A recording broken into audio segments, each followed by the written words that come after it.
Hey there, my name's Mark McCartney, and welcome to the What is a Good Life podcast. If you're new to this podcast, over the last 3 years, I've interviewed nearly 200 people around this question, not to prescribe you with the universal answer, but to help you find and define your own answer to this question. While I'm also trying to share with you what I perceive to be more genuine expressions of the human experience and more meaningful conversations. Which brings me to this week's episode and the 58th edition of the What is a Good Life podcast. And I'm delighted to introduce Dan, Lawrence and Johann Botha as our guests. Dan is a Jungian Psychoanalytic Psychotherapist and a social dreaming consultant, a former derivatives trader, and a lifelong practitioner of Zen and contemplative traditions. Johann is Managing Director of GSA Mindworks, a company cultivating a personal, participatory, and measured approach to human integrity, a former filmmaker and storyteller with an enlivening interest in human character. I asked them to join me this week as all three of us have been exploring a sense of soul more closely recently. And I wanted to share those musings with you to see if these types of conversations resonate with or add to your own explorations in life. In this conversation, we explore what soul means to us, where we get glimpses or senses of soul in our lives, and how soul can move or call us to action. We talk about the significance of soul regarding how we engage and participate in life, our relationships with others, and our work, as well as the places and spaces around us. We also explore how experiences of dread can lead us to a feeling of both soullessness and a lack of presence, and how we can cultivate space and awareness for more connection with soul. If you feel like your existence or life is lacking soul, whether that is in your work, relationships, or a sense of mystery with the world that we inhabit, this episode will give you plenty to contemplate, as well as images and metaphors for re-invoking more soul in your life. Look, I absolutely love this conversation. Dan is someone who I speak to around the theme of soul very frequently. He's also one of the most insightful people I've met, and I'm very glad to have him back for a second appearance on the podcast. Johann is also someone who I've been talking to a lot around soul over the last few months, and I find his capacity to draw on metaphor and story a really kind of captivating way to approach the idea of more soul in our lives. So I found this conversation to be really enlightening and really enlivening, and I hope you will too. And if you enjoy this conversation, please like, share, and subscribe. And if you're on the podcasting platforms, please continue to leave your lovely reviews, as I greatly appreciate your support at this stage of my podcasting journey. So without further ado, the 58th episode of the What is a Good Life podcast. Gentlemen, thank you very much for joining me today on the What is a Good Life podcast. Dan, you have the distinction of being the first person to appear on this twice, so I'm very grateful for your company once more. Johann, I'm also very grateful for your company as well today. The reason why I've asked you both to join me for this conversation today is we're all exploring soul at the moment. And I've had lots of interesting interactions with both of you, lots of musings and wonderings. And I just wanted to bring this together for a recording to see what would emerge. So thank you very much for joining me today. Thank you very much for having us. Thank you. So, gents, the first question I have is, what is soul? Oh, that question.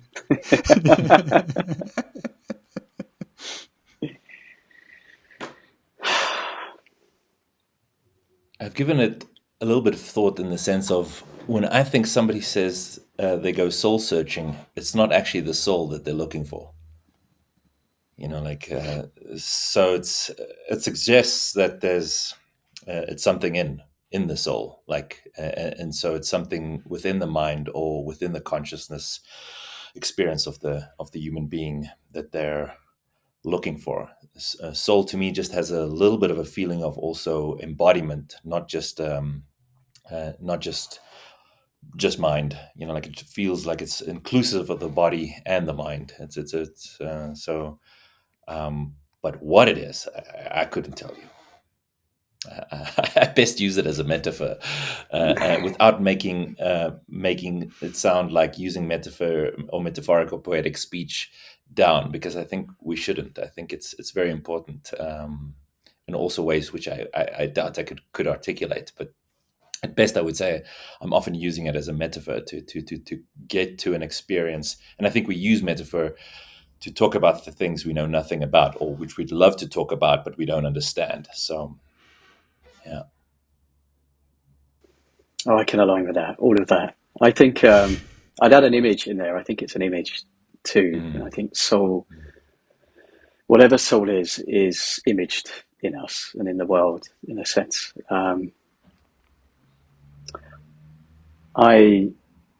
I think it's worth making a distinction between what we've come to think of as soul, which tends to be this kind of personal property or something between us and something else, and kind of old notions like the world soul, like anima mundi and stuff like that, which I'm really, certainly right now, I'm really intrigued by this interplay between this notion of trying to ensoul ourselves and work out a soulful way of, or soulful image of ourselves, or the way that we live, and this underlying notion that the world itself, nature, is ensouled in a sense. And actually, where I've really landed lately is that interplay between the two, and of course, the two and the one in that sense.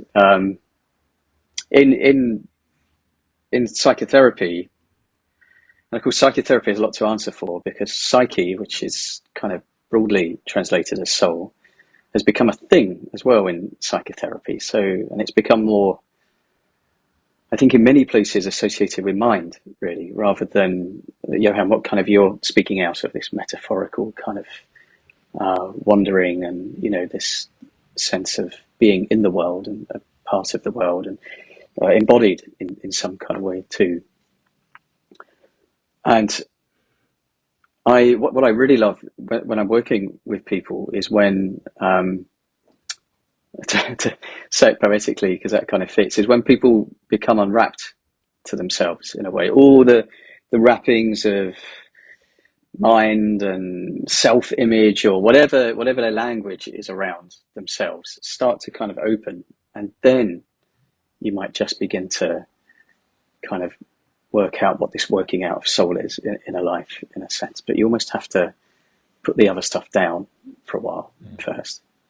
So, are we hinting at, gents, like a sense of like soul then being like natural, or like at the end of, or when we disentangle things or let things unfold, that we get glimpses of soul in our life? well, I think one language for soul is dreams. And, to follow what you just said, we tend to disentangle, we tend to let ourselves down at night when we're sleeping, and then images arise, and this other layer of being kind of speaks to us in some kind of way that is both connected to our way of living and has something to say about it, but equally is and of itself in some kind of way too. So yeah, I think so. I think that's, I know you've been kind of looking into the connection between kind of silence and soul, and that certainly resonates with me in a sense. Then often, it's slippery, isn't it? I was about to say that there's a kind of clearing that you may deliberately clear some space to fall into a more soulful way of being, and yet soul often appears right in the mess of stuff when lots is happening too, and you're kind of rolling around in the mud, and it's very earthy, and there's a kind of catonic kind of element to it too. So soul is paradox, right? Whatever we say about it, the opposite kind of arises in me, I think. Yeah, definitely for me, because I definitely have got attached to the notion of almost like some virtuous sense of connection between soul and silence, right? But then the moment I think of like soul music or soul food or a soulful gathering or reverie or whatever it may be, very little silence may be in present in those scenarios. The way that I link the silence, because I think you're onto something regarding the silence, is maybe what we also mean by solitude, and compare solitude then with loneliness. I think we are experiencing, maybe we've always do, but I definitely experiencing around when I'm doing dialogues that loneliness is a big issue for people. So is the feeling of a lack of connection, or and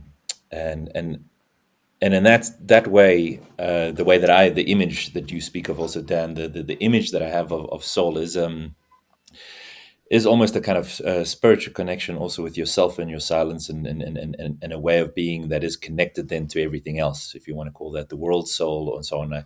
I get also a little bit scared going into those territories, because it can get murky fast. But I think people can feel when they're okay with themselves, and sometimes that can be in a crowd or not in a crowd. You could literally be alone on a mountaintop or among trees, and feel a connection to life, and that you're not trying to make it better or change anything. And that's definitely how I got to the word soul. Strangely enough, wasn't through any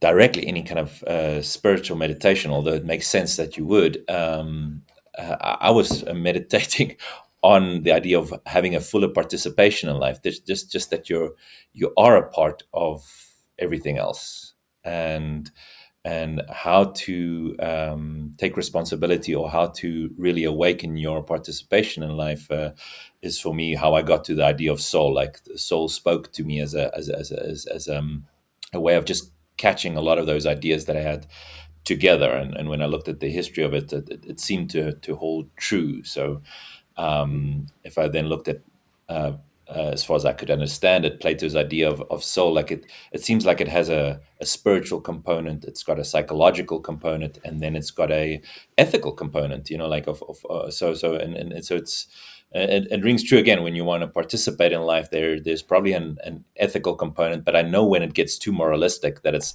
no, it's not quite right. And if and finding a fuller participation, wouldn't try and divorce maybe our psychological inner states with the social states, or social relational states, which we could maybe call as the reason for ethics. Is just actually our need to relate to one another. And then spirit, just simply in the sense of there's I'm trying to at least to attend to the finer things that is maybe even hard to describe, or it's definitely a movement, right? So it's the movement of participation in its various guises and forms, where I feel almost like the soul house that movement of life in a way. So yeah, like I'm dancing around because it's it's very difficult to hold. But hopefully something of that resonated, and then you can spit out that. Well, this is a dancing only podcast today, given the topic that's involved. So this is more than welcome, Johann. Sorry, Dan, you were going to say something there. Well, you're dancing, but I think some of the moves you're making kind of land on really important things too. So, I mean, you mentioned spirit a couple of times, and I'm glad you did, because I think it's important here. And I'm not always courageous enough to mention it, because I tend to then trip myself up along the way somewhere. But, to answer your question, Mark, one way that I think about soul, which is a strange thing in itself, is we're very used to kind of spirit narratives, which tend to kind of aim upwards in a sense. The Western, at least, idea of spirit is this kind of, and gets wrapped up in intellect, and this notion of moving forward, and technology has a spirit about it in a way. And yet our feet are on the ground. And so, if we think about us as human beings, we're both made of stardust. We're really intimately connected to the stars at a kind of cosmic level, across time in a sense. And our feet are on the ground, and we return to the earth at the end of our life. And so soul is something of that movement, I think, which is another word you used, Johann, between these polarity of kind of this movement upwards and this movement downwards in a way. And one thing I've come to realize, I can't remember who said it. I was at a Jungian lecture online a few weeks ago, and somebody mentioned catonic spirit, which is it's a spirit of nature, really, but it's the spirit that comes upwards from the earth, from what's under our feet in a way. And that's really helped me think of soul, that it's kind of caught between, it's this material embodied working out of the space between the spirit kind of that goes up there and the spirit that comes from kind of underneath in a way. And our pull in two directions, in a sense, that movement, because everything is movement ultimately. It speaks to that connection point, or because this is Yeah. where I'm also at. Like movement is very interesting. If let's say if spirit is tripping people up, like so there's a lot of akin to movement, like even particles moving or everything that Mm. seems to be in some kind of flux. And the image that I get for soul though is maybe in to help distinguish it from spirit, for example, Mm. because it can sometimes seem like the same thing, but it's in a way a holding space, like a holding movement in this case, and it would link to your almost ideas of silence. So, silence in a way is the gap that can generate or at least allow you to listen to the cacophony of everything that is already going on. So silence doesn't have to be then in the exact opposite to a soulful gathering, in the sense if you can hold space for a soulful gathering where it yeah you feel like it nourishes the soul. What I think that means is it makes home, like it's the thing Yeah. that makes home, which is again for me a place, but Mm. it's not the same as a house. It's home, and for us, if you then say it's a spiritual home, what does that mean? But it's the idea that it can. I don't want to leave it just in the spiritual, because I think I don't separate the body and soul. For example, I think there's traditions that would think the soul just continues internally, and when the body is separate. But I like a more naturalistic Mm. idea of the body and soul is very very intimately connected, and I don't feel like I have to add anything that the soul is a separation, or eternal and then reincarnated. That gets too much for me to handle. I see it fused in the sense of being at home in the world in soul. So like, but the same way you got to be at home in your own body, but what that means in a soulful way is being home to everything that moves in you. The being space for the world is another way that I like. I like the phrase. I got it from, I think, Douglas Harding, and the phrase. What I realized is, in our encounter or an encounter with somebody, like you feel how often the things are also moving within you, and so to hold space for that, or to notice how you are, you can have awareness of how somebody's emotions is also moving in you, and a lot of things are moving. So it's just an honesty of experience to say that um, I can connect to that. I probably connect it here rather than trying to go over and connect it there, because then I might also try and fix it over there, where I think that's a problem, like where you could just hold space for it here. And then you might actually find your way into having a big soul that can really accommodate a lot of movements, that might to some other people see contradictory energies that would usually conflict and bump in each other. But you can house it all. You have almost a home for it all, that it's not, these different movements is not that foreign to you. That's at least how I could then start seeing a big soul play out. There's in some of the weekly meetings I've been hosting recently, and one of them specifically focusing on soul. I really like the sentiment of like a communal aspect to soul, or a communal contact with soul, and also even the, I don't know, just from what you were saying there, the sense of I don't know, there's something, it's as much as it's the soul of the world, or people could even say maybe we, if you thought you have some fragment of soul within you, or whatever it is, in whatever interpretation someone may have, I think there's something really just about it as the contact point of life, or an acknowledgement of life. There's something to it where, I know you mentioned, Dan, the idea of spirit being up here. I really like the idea of soul being almost like the mediator between spirit and self, like, or soul is some sort of manifestation of spirit, or it gives spirit a chance to live in life. And then there's, so I just kind of have this image in my head of soul pulling so many things, whether it's our own internal experience, other people's experience, spirit, matter. It seems to be almost like a crux or a meeting point for holding so much together, without it being this so easily definable thing that I'm trying to define here, but there's some essence of it like that.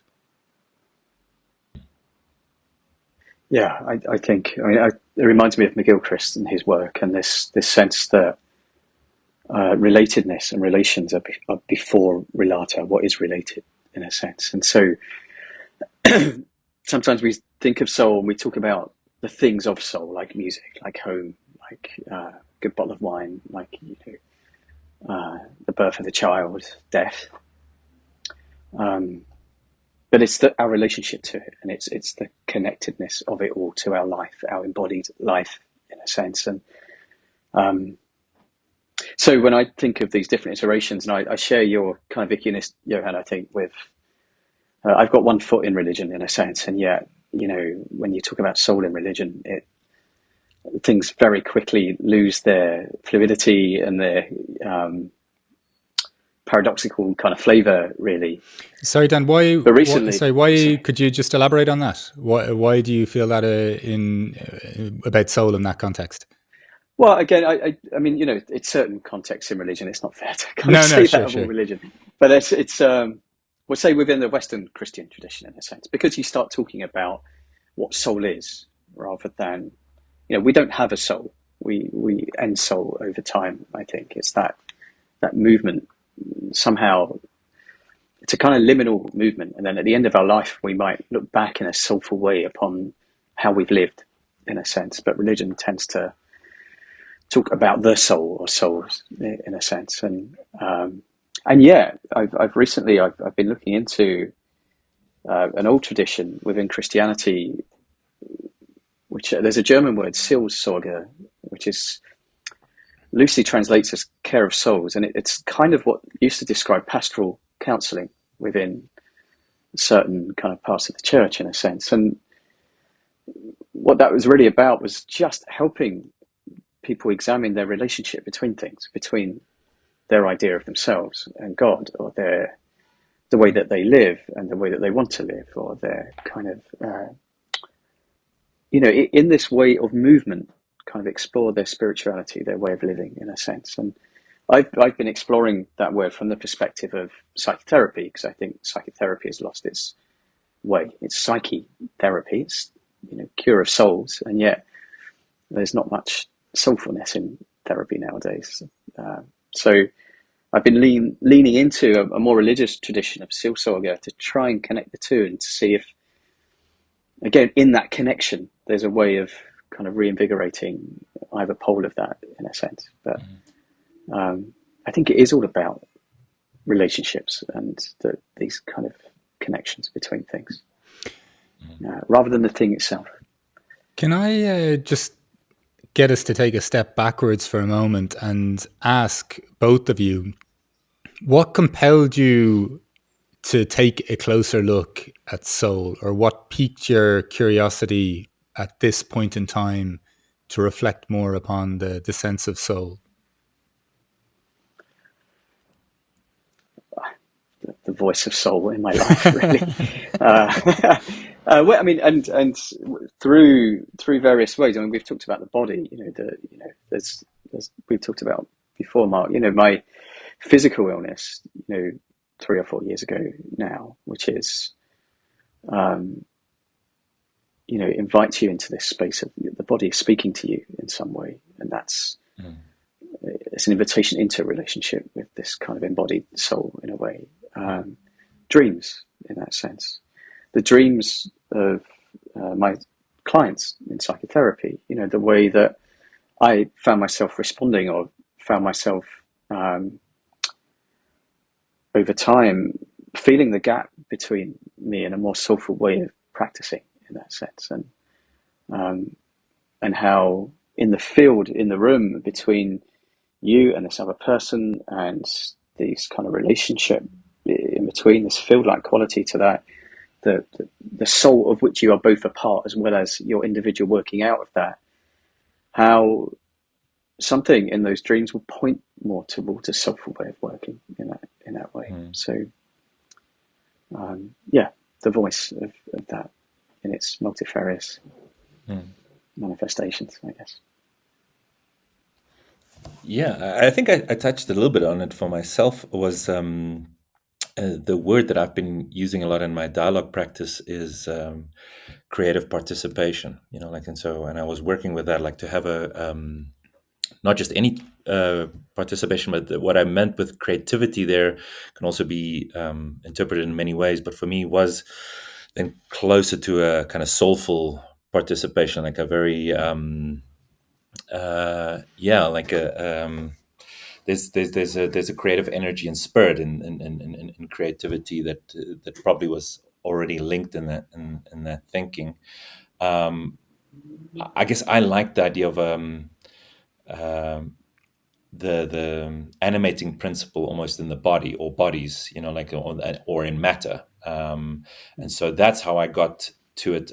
And I think I just want to caveat it by saying, like, I think even though I'm cautious when it comes to religion, from a dialogue practice, I would love to create space so that different people with their perspectives, including the religious perspective, can try and state that, and that part of this exploration is to see how you might see soul differently to me and somebody or a Christian perspective of it. So that is a genuine invitation for me. But what I like about it, by linking it and not trying to separate it by body or any body, is I was interested in my dialogue practice, and I realized the issue was around aliveness for me. Like, so you come into different things, and maybe as I'm trying to was trying to distinguish what is it that I'm looking for in dialogue to help activate your aliveness and creative participation in life, so that I'm not trying to say we should make each other better or make the world better,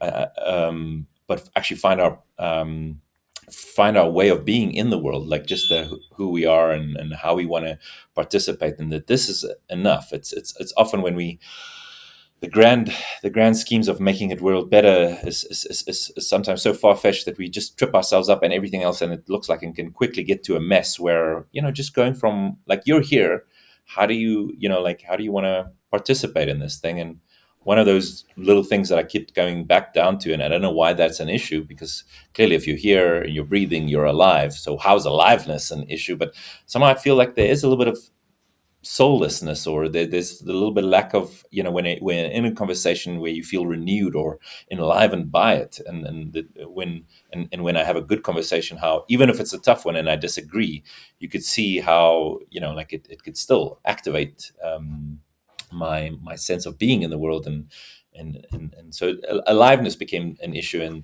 for me, and that I found interesting, and that I want to share, and like I wanted to overflow from me. And so in the alchemical language that I played with, it was often a fire, like the fire in my belly, and like how to kind of like not tend to the fire in you. So again, another metaphor that I could have used. And so soul was then very similar to tending that fire, that aliveness in you, for a creative, fulfilling participation in life. So I think that's I still want to use all these other words and not just soul, because I get that's what I like about metaphors. If you can stop changing the images up around a little bit, instead of uh, getting dogmatically stuck on one and trying to justify why this is the one, because I have such limited imagination and intellect to come up with that one in the first place. I'd be, I'd just be blocking myself off to your contributions and pictures. So a way to remind myself that way is not to get too attached to soul, but like your question is a nice invitation. Again, how did you get to it? Because I've used other words like aliveness and participation and deeper But connection with life, and in that but I sense. think that word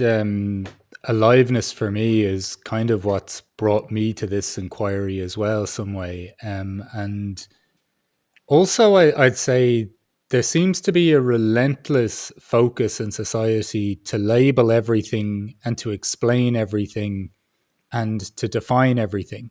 And there's something about soul, like that, even when I ask you guys, what is soul?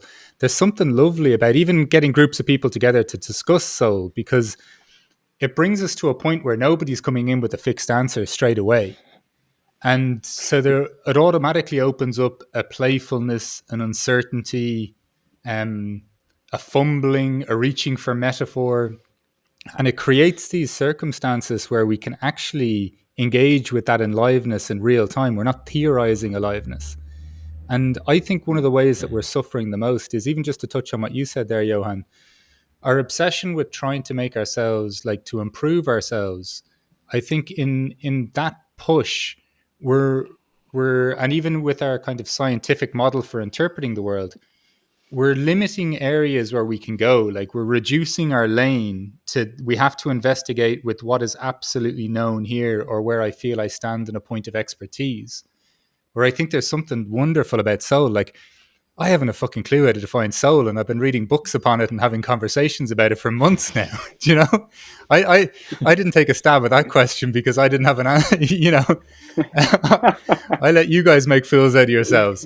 But you know what I mean. I don't have I a appreciate that. Yeah. I don't have a clear answer, and I think there's something, even the word almost embodies the process or the playfulness or the connection with it in some weird metaphysical way almost. And Johann, your answer again, you used an image at the end of kind of fire, in a sense, and it brings me back to images because it does. There's an excitement that comes with that. So another answer to your question, Mark, is I fell in love again with soul. I think, you know, when I talk about somewhere between the space of sitting in a room practicing for many years and then sitting in a hospital bed with nothing to do beyond trying to breathe and kind of picture myself forward in a way. Images kind of filled the gap in that sense. And I realized that some of my practice had become a little stale in terms of it had become too technical. It become too kind of, you know, because the world kind of demands that in a way. It demands, well, the world of psychotherapy increasingly demands a technical response to things. And to go back to McGilchrist, this kind of left hemispheric accumulative way of being in the world, rather than this relational kind of interconnected discovery type mode of being, in a way, imagistic mode of being. And yeah, I've just, and as soon as I fell back in love with that, it shifted the way that I work. And it, to connect to your image, you know, just last night I was speaking to some potential new clients, and they asked me kind of what psychotherapy looks like, in a sense, or what I'd be doing. And the most honest response I could be is like, well, it's a bit like this. You come into the room and there's this big old pot cooking on a fire. And the fire, you know, we're tending the fire together just to apply the right amount of heat. And as you come in the room, we lift the lid of the pot and we stir together, and we might season a little bit here and there. And then at the end of the session, we put the lid back on and you leave, but you know the pot's still cooking, but you also know that the lid is on, so it's contained, it's there, until you next come back, and then we'll see what's cooking up next, and then we'll season and stir again. It's the best way I can describe it, in a way, because it's an image, because it the whoever I say that to will have their own imagination about that, but it gives an embodied imagistic sense of what the work is about, rather than a neat description that immediately kind of corners off different places that we can go to, in a sense. You know, if you say, oh, well, we do this, and then we work through this phase, and then we take a history, and then we kind of do a formulation, and then we do this, then suddenly all the various ways that we could explore are condensed into this implicit path ahead of us. And these images, these kind of metaphors, oh, it's going to be a bit fiery, or you know, it's so much more alive in that sense. And there is a soul to work, right? There's a soul of the workplace too, that I increasingly find now I sit back in this kind of position and relationship and curiosity about soul without needing to define it too well. They say you get the clients you need, and you know, I'm a Jungian therapist. So often you get people in midlife kind of asking that question of what life is about, what their life has been about, and what is unfolding in their next, what they've missed out on, what is unlived, in a sense, what is unrelated to. And it begs that question: what am I missing out in my career? What am I missing out in terms of If I'm a policeman, a siren just went past. If I'm a policeman, how am I living that out in a sense? What is the soul of a law officer? What is law really about? What is it? What does the law do? Is it about keeping us safe? Is it about kind of controlling people? What is my relationship to that in a sense? How am I soulfully kind of connected to what I do, what my career is about? What I like, what you're pointing also there to, Dan, for me is bringing us back to image is different than just in dialogue. We often work with meaning, or we hear a lot about we look for meaning, and there's something about soul that like speaks to the meaning, but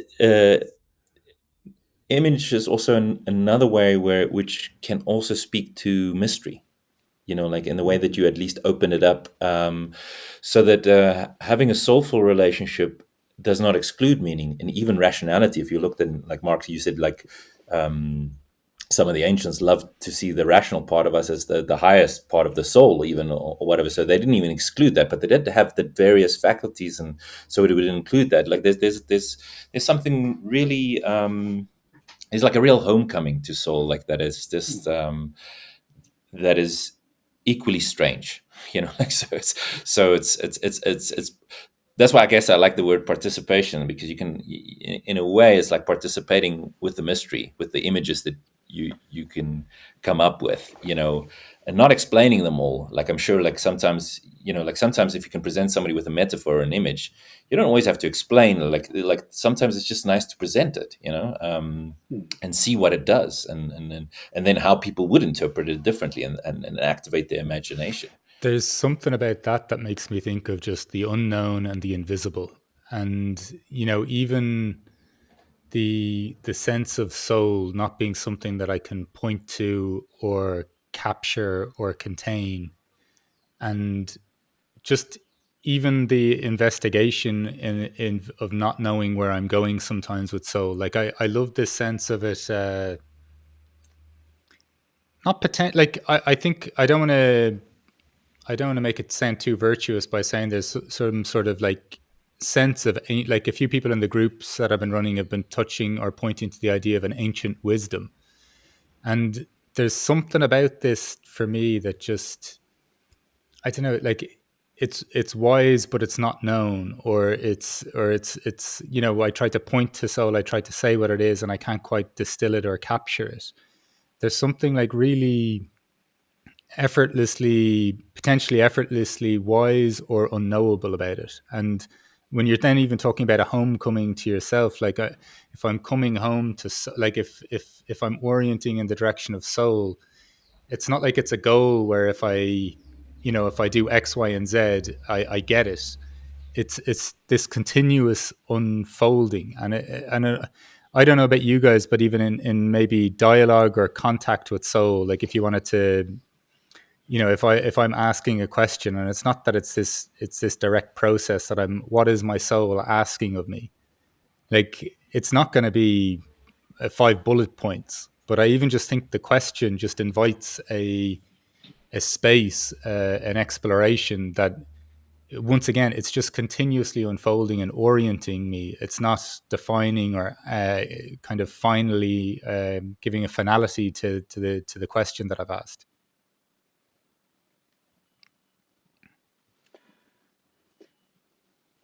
I have space for both, I think, in terms of this idea of this kind of antique soul, to just use any old phrase really.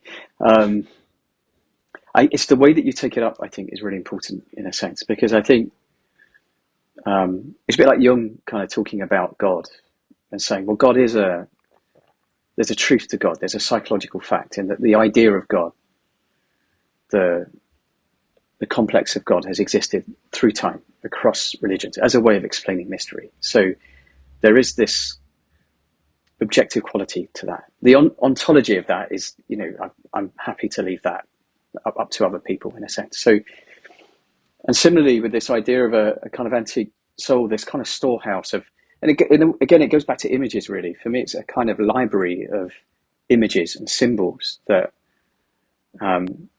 if we go right back to a million-year-old man, to use another kind of young phrase from Man and His Symbols, there's, there is this storehouse of images of prehistoric man all the way up to this conversation and all the conversations going on around the world that we can't exhaust, but it does hold something of resonance in a sense. And of course, the beauty of images and the beauty of working with soul through images is you cannot exhaust an image. Everybody has different thoughts, feelings, memories, interactions with different images in a sense. And that's beautiful in a sense. It opens, it's an opening. An image appears and you can't kind of kill the image and say, well, an image means this, and that's it in a sense. And yet there is this kind of antique meaning also, this underlying pattern that's held in an image in a sense. So to use a kind of dream-like example, if someone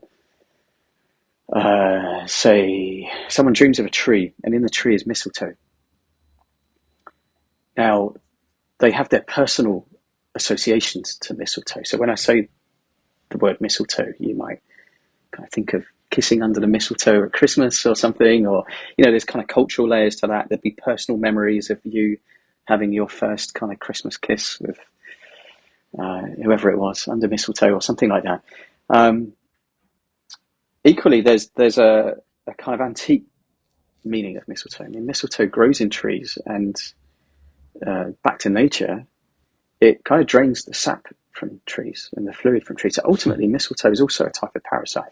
So if in someone's dream mistletoe appears in a tree, yes, it might have all these meanings associated with their life, with their soul embodied kind of experience of life, including relationships and meeting their wife or something like that.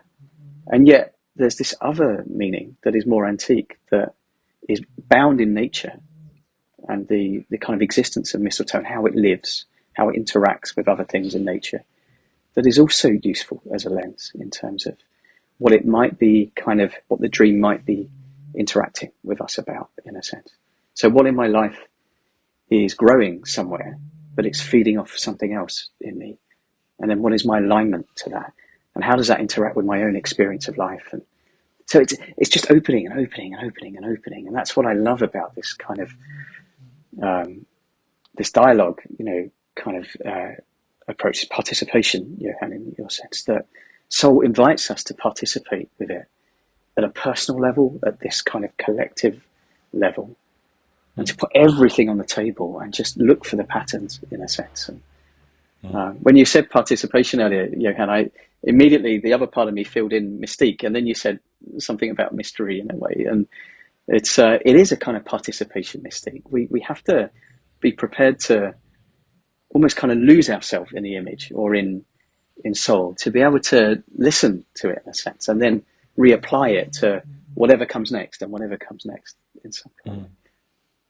If you think life is just something to solve, then I don't know. Like, I think you'll forget to live it. And so mine was not to try and make it better or to try and it's here, like, and it doesn't mean that there's not an ethical domain. I absolutely think there's a social, relational domain, that what you do matters and so forth. Okay, but back to the image that I had, because it sees how it shows how I'm approaching it, but also where my open questions lie. Because now, coming from the other side, I'm thinking of horror images and zombies, for example, as soulless. Or Frankenstein. And Frankenstein is an interesting one because I really want to see the new film, Poor Things, that looks like a really nice retelling of the Frankenstein myth with soul. Like, what if you find a way to reanimate? So clearly this animation and there anime and anima is also another words, anima mundi, like you said, like is words for soul. So like this animated principle in life is one, and we can see how that often in horror films it goes wrong when we're trying to do it. But I would venture to say that can only be a half truth, because it's maybe how we try to do it. Like, because I've never seen a film where they try to reanimate somebody with a piece of poetry. It's rather with reanimate somebody with these wires or this kind of like serum or concoction or whatever else. Like, so I guess what I'm trying to get at is I like to see the warning or the danger in trying to reanimate ourselves, or trying to come home to soul. Or what is it that, why would we say a zombie is soulless when there's still movement and a flesh eating, or like a consumerism? Like, let's say a zombie has got is a kind of metaphor for our soulless consumer society, and like you saw those early zombie films all attacking these supermarkets, which then also felt like a place which lacked soul, like where versus the old mom and pop shop that had like little things, but everything was a little bit, had more soul into it. So it's trying to get to soul from the other side. Like, why would we say a zombie hasn't a soul? Or even the early Frankenstein, or would you actually say Frankenstein did have soul and he was just misunderstood? And I don't know, like I'll leave it open there. Just See what you guys make of it. It's so funny how some of these conversations work sometimes. I was thinking before you said that, how am I going to bring in soullessness into the conversation? And then it just flows in so naturally. Sorry, Dan, you're going to say something there, I think.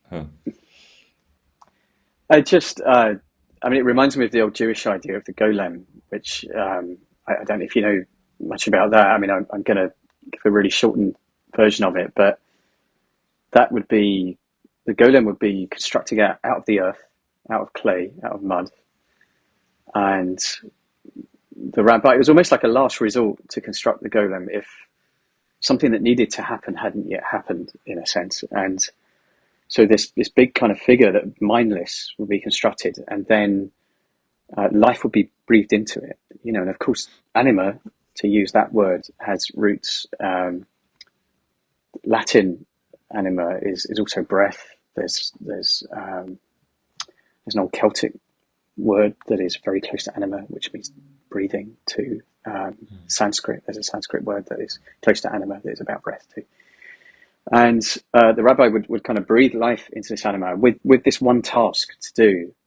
And then once it completed the task, the rabbi had to catch it very quickly and just change a Hebrew sign on its head from life to death for it to then return back to the earth. But if he didn't do that in time, then the golem would increasingly just destroy everything around it. So there was this kind of race against time, in a sense. And I think it's a myth as old as time, this sense of, if we think about our anxieties about AI and this sense of breathing life into this mind that can solve things for us. We give it a task to do, but then we're all a little bit worried about where that ends up, in a sense. So I think it's a really pertinent question, and it's another ancient idea of how we kind of ensoul the world in some kind of way that I don't think we've arrived yet at the answer, in a sense. I think, and this is where soul, I think, is really important. This is where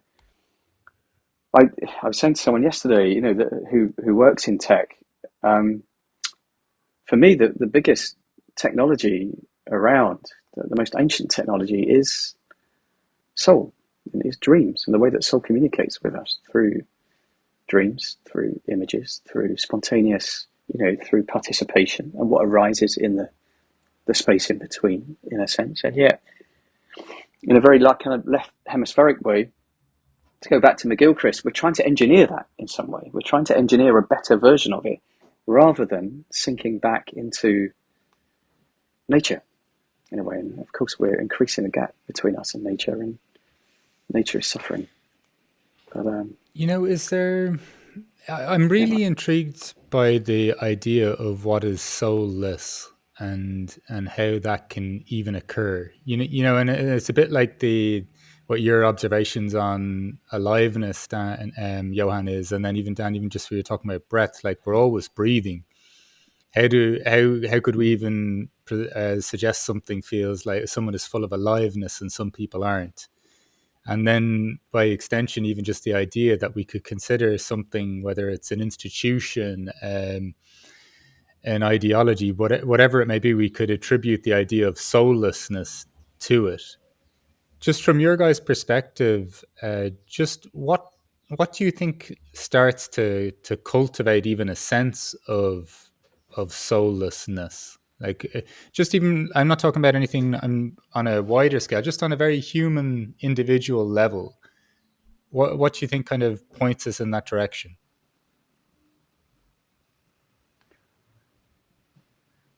I have a very short answer in that I think imagination is replaced by dread, because I think that which is whatever soul is, but it tends to always include some kind of sense of spontaneity, some sense of aliveness, of something unfolding, which is often energetic, it's felt, and often is imagistic too. That somehow something shifts in the relationship in a human life between the sense of themselves and that becomes dreadful rather than aliveness, in a sense. It doesn't quite make the DSM. But I think there is I think how you've described it there is beautiful. Well, it's. I mean, I'm paraphrasing Jung, really. I mean, just pretend it's your own. Just.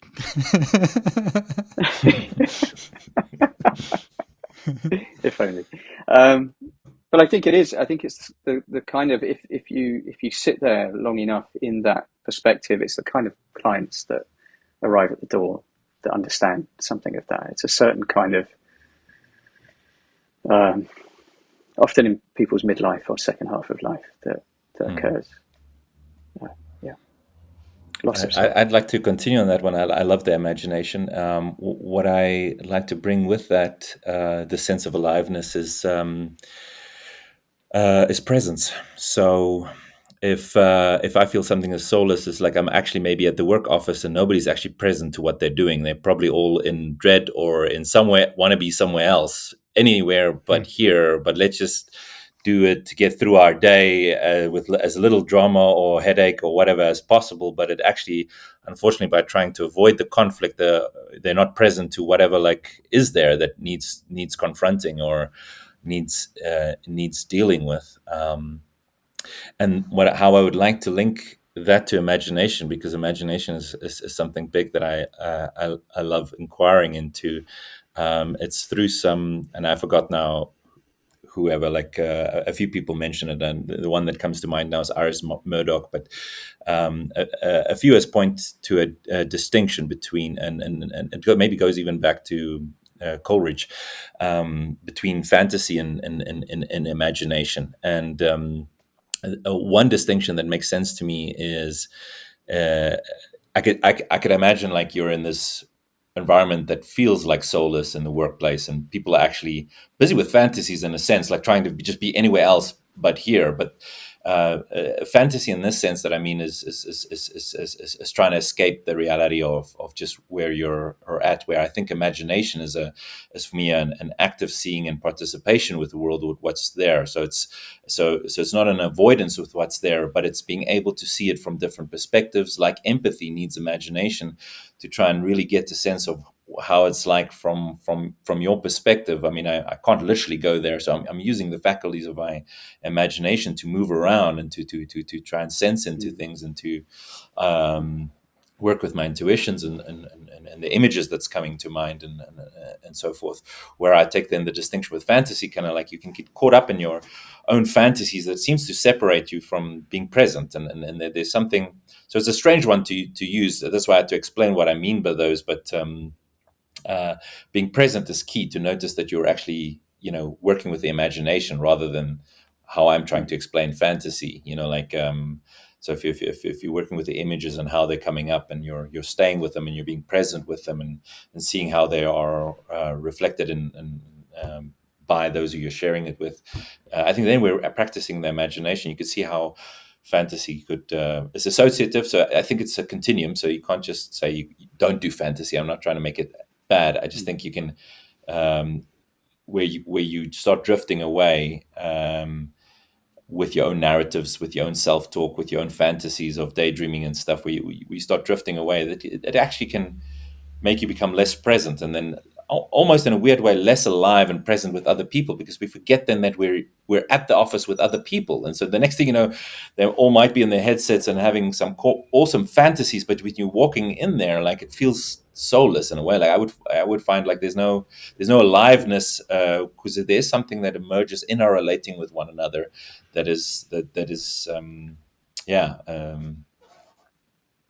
again, I guess why I'm coming from it in an angle of participating. You're not here alone, and I'm not just meaning with other people. I mean meaning it with the rest of nature, or in that aliveness. And so imagine you walk up to the tree, but the tree doesn't really seem like it's there. Like luckily that doesn't happen, but it does happen to a human, where you can walk up to them and they just don't seem to be quite there.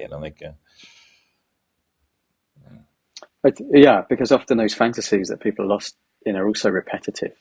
Freud, I'm no Freudian, but I think he really pointed to something in that repetition compulsion, in a sense, that there's this, especially as we get older, unless we enliven ourselves and have a connection with soul, we can end up quite siloed in these repetitive ideas in a way, which establishes a pattern that's very hard to break free from, in a sense. And Mark, I have an example. I think I may have told you this, so forgive me if you've heard this already, but I once did some social dreaming work with a group of about 20 people that were working for a big finance company, and they were working on a project called Transforming Culture.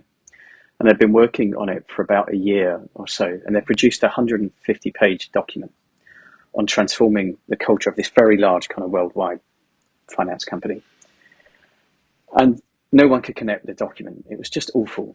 Very technically brilliant, but it was just, it almost reached print and then had been read by the people that commissioned it. And I said, this is rubbish. This just has nothing alive about it, in a sense. So in their desperation, they turned to someone like me to think about the kind of dreaming level of things, which is usually the case in terms of social dreaming. It's an act of desperation. And what came out of the first 2 or 3 social dreaming sessions at a kind of group level is that the rest of the group, and this was a crack squad of people that had been assembled from all around the world to work on this document. It's an important project to them. But the guy heading it up was, I think he'd grown up in the foothills of the Himalayas or something, but he was the leader of the project, but there was this animosity towards him in the group that came through the dreams, in a sense. There was this repeated kind of dreamlike image of this person that wasn't putting their weight to, in a sense, and that was within the group was seen to be part of the blockage to creativity. So after the dreaming session, when we had the dialogue afterwards about the dreams, and I'm kind of drawing the themes out and asking the group to connect to the kind of manifest reality and things, they began to talk out of this, and they began to become quite angry towards this poor guy, saying, oh, well, we're all working 14-hour days, and then we look over at you, and you're kind of, at least once an hour, you're just kind of there, kind of slumped over your desk, asleep. And we're all trying to make this work, and you're leading the team, but you're not pulling your weight. And he just looked at them all with exasperation and said, in my culture, I'm just trying to let my soul catch up with my body, because we're all working so hard in a linear way. But what about soul? So I just, every now and again, I just rest and just allow, whatever images come to my mind, and just to fill the gap, because we're all so caught up in trying to get this right. And, there was other things it was a 3-day event, but there was other things, but everything revolved around him saying that, and suddenly it allowed everyone else just to let down from this working, kind of thinking type way of working. And so everybody started doing it, over the next months, and they all started doing a little dream bank and stuff like that. But I think to my mind, really, it was the most important thing that came out of that 3 days, that him being able to speak out of that soulful perspective allowed everybody just to let down and start to reinvigorate their imagination. This dread of this project that just wasn't working was able just to, and play was introduced, and emergence, creativity, and, so there is still space for soul in these places, but often it takes one person to invite everyone It's into it. I'd written down place for soul earlier just when Johann was talking, and I think that there's something kind of important about the deliberate act in our busy, noisy lives, to make space for soul. Like there's something in that it's not a deliberate act. Like an unfolding will occur. We don't know what we're going to get ourselves into, but just to leave that space open, almost like a room in a flower bed for other flowers to grow. It's not by just bombarding it with as many flowers as we can fit in. Um, Look, gents, we're coming up to the end of time here. I usually finish with the question of what is a good life for you. I don't want to do it that way this time, obviously, with the way the conversation has gone. I would like to just say some words that I've just written down during the course of this conversation, just for anyone who's listening along, to maybe evoke your own images, your own reactions, your own feelings towards them. And then I'll give you guys a moment to think about just what might be the benefits or what might be the correlation between soul and a good life, just in a couple of sentences, not what is a good life, but just to contemplate that. So the words I've written down anyway are participation, aliveness, dreams, something communal, images, imagination, exploration, creativity, ethics, the world soul, and tending that fire and space. And there's no real order or reason or rhyme for those words, but just to maybe contemplate for anyone listening some of those words in guiding you into a sense or an exploration of soul. So whoever wants to go first in terms of what might be the correlation or connection between soul and a good life. Sometimes it's just nice to intuitively let it come up, and what comes up is a good life is a life lived, like, and so then the question for me is, you could see, is still around the liveliness of, like, so to notice how you're in your own way the whole time, like how scared we are and how apologetic we are, and how, like, to live your life, like to really fully embrace who you are, to be curious of who you are, to, um, I think you would find a way, you would find home in a place like that, where instead of looking to belong everywhere, like we're trying to fit anywhere, where, like, or trying to get it right, or so, like, I think, like, so, like, the coming home to your, to the soul, or like thing that we speak to, is there, is at least from a place of aliveness, and I'm not saying that's where it stays, but that's the only place, like being present to that, being present to where, what is moving within you. So where is it alive? Where's it? What is alive in you is a question we often ask, but it's what's moving in you. What is moving you? And being with that. I'm not saying it's always right. Sometimes there's terrible things moving us, and but there's no way getting around being with that. Like, so, and then it just gets down to me to feel like you're living your life and not spectating your life, or wondering or dreaming or fantasizing about the life that you're going to live one day, or like this fearing, like it's just I don't know, there's a sense when I'm really in it, I'm just in it, like, and I'm participating, and I'm refining and figuring it out as I'm going along, but then there's not so much regrets. I'm just working with this aliveness, and that's already there. And I think it's in everybody that I speak to. It's at least there. It's just there to tend to that. So yeah. What Johann said.